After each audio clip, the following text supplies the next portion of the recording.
আসসালামু আলাইকুম, welcome my channel শখের রাঁধুনি। আশা করছি সবাই ভালো আছেন। আল্লাহর অশেষ রহমতে আমরা অনেক ভালো আছি। তো আজকে ঢেঁড়স ভাজি করে দেখাবো। ঠিক একদম ঢেঁড়সের কালার সেম থাকবে, কালার চেঞ্জ হবে না, দেখতে সুন্দর লাগবে, খেতে মজা হবে। আর রান্নাটা করবো চিংড়ি শুটকি দিয়ে। তো এই জন্য আমি ঢেঁড়সগুলো ভালো করে ধুয়ে নিয়েছি, তারপর আমি কেটে নিয়েছি এবং সব কিছু এক নজর আপনাদেরকে দেখিয়ে দিলাম। এবার আমি মেন রান্নায় চলে যাব। কড়াইতে তেল দিয়ে দিব পর্যাপ্ত পরিমাণে। এটা বাড়িয়ে কিংবা কমিয়ে নেবেন আপনাদের রুচি অনুযায়ী। তবে ভাজি তরকারি একটু তেল বেশি দিলে আসলে খেতে মজা লাগে। তবে যদি কোনো সমস্যা থাকে তাহলে অবশ্যই কমিয়ে দিবেন। এবার আমি এখানে রসুন দিয়ে দেবো, 2-3টা রসুন জাস্ট আমি একটু তেতো করে এখানে দিয়ে দিব। রসুনটা দিয়ে চুলাটা মিডিয়াম একদম লো আছে দিয়ে ঢাকনা দিয়ে দিবেন। দেখবেন রসুনটা ব্রাউন কালার হতে হতে একটা সুন্দর স্মেল চলে আসবে।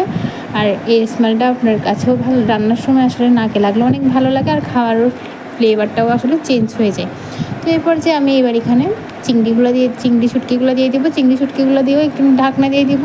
এরপরে এবার তুলে আমি এখানে কাঁচামরিচ অ্যাড করবো এবং পেঁয়াজ কুচি অ্যাড করবো। এবার সব কিছু একটু ভালো করে নাড়াচাড়া করে নেবো। চিংড়ি শুটকিটা তেলের মধ্যে দিলেও একটা ভাজা করে নিলে ফার্স্টে তেলের মধ্যে এটা একটা ফ্লেম বের হয়, সুগন্ধটা ভালো লাগে এবং খেতেও মজা লাগবে। আপনারা একবার ট্রাই করে দেখবেন। অনেকে আমরা ভাজি তরকারি কিংবা যে কোনো রান্নার মধ্যে শুটকিটা লাস্টের দিকে দিতে হবে। চিংড়ি শুটকি যখন ইউজ করবেন তখন ফার্স্টের দিকে দিবেন, দেখবেন একদম গন্ধ সারা ঘর ভো করবে।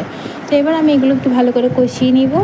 আচ্ছা, আমার চ্যানেলটি যারা এখনও সাবস্ক্রাইব করেনি তাদের কাছে অনুরোধ রইল, প্লিজ আমার চ্যানেলটি সাবস্ক্রাইব করে দিবেন এবং আমার নতুন নতুন ভিডিও হওয়ার জন্য বেল আইকনটা ক্লিক করে রাখবেন। এবং যারা এই কাজগুলো করে ফেলছেন তাদের অনেক অনেক ধন্যবাদ জানাই। আমার রেসিপিগুলো ট্রাই করে কেমন হয় তা অবশ্যই আমাকে কমেন্টস করে জানাবেন। এবার আমি এখানে আমার স্বাদ অনুযায়ী লবণ দিয়ে দিলাম এবং আমি সবজি যে পরিমাণ নিয়েছি ওই পরিমাণে অনুযায়ী আমি আধা চামচ হলুদ করে দিলাম এবং খুব সামান্য মরিচ করে দিয়ে সামান্য একটু পানি দিয়ে এবার আমি এখানে কষিয়ে নেবো। এই ভাজিগুলোতে কোনো পানি অ্যাড করার কোনো প্রয়োজন নেই। চুলাটা এরপর যে মিডিয়াম আছে একে একটু ভালো করে কষিয়ে নেওয়ার পরে এবার আমি ঢেঁড়সগুলো দিয়ে দিব। ঢেঁড়সগুলো দেওয়ার পর এখানে আর কোনো কিছু অ্যাড করার কোনো প্রয়োজন নেই, জাস্ট একটু নেড়ে ছেড়ে এটাকে ভালো করে কষিয়ে নেবেন। আর চুলাটা লো ফ্লেমে রেখে ঢাকনা দিয়ে রেখে দিবেন 5 মিনিটের জন্য।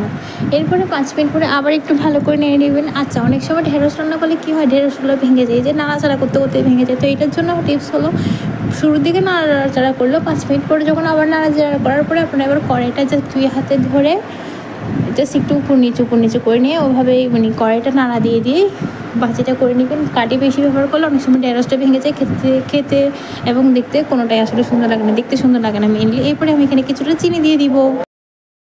আমি চিনি আসলে সব সবজিতে ইউজ করি না, তবে সবুজ সবজিগুলোতে আমি চিনিটা ইউজ করি যাতে কালারটা ঠিক থাকে।